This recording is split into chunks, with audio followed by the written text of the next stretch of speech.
سے ڈرنے والے نہیں ہیں. کیوں؟ ہمارا یقین ہے، ہم مسلمان ہیں کہ موت اور زندگی اللہ کے ہاتھ میں ہے. ان کے ہاتھ میں کچھ نہیں ہے. یہ ہمیں کچھ نہیں کر سکتے. جس دن ہمارا موت آئے گا تو ہمیں کوئی بچا نہیں سکتا ہے. اگر ہمارا موت نہیں ہے، چاہے کچھ بھی کریں، ہمیں کچھ نہیں کر سکتے.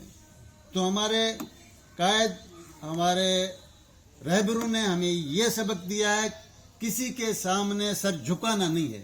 سر کٹا سکتے ہیں، سر جھکائیں گے نہیں. اور آپ دیکھ رہے ہیں گرینڈ الائنس کے ملازمین 7 دن سے متواتر وہ احتجاج پہ ہیں. اس نااہل حکومت کو خاموش بیٹھا، ان کو کوئی اثر ہی نہیں پڑتا ہے. اس کا اپنا جو اسپیکر ہے وہ بھی کہتا ہے کہ 20 سالوں سے اتنے جو مظاہرے پارلیمنٹ کے سامنے نہیں ہوئے جو اب ہو رہے ہیں. اتنا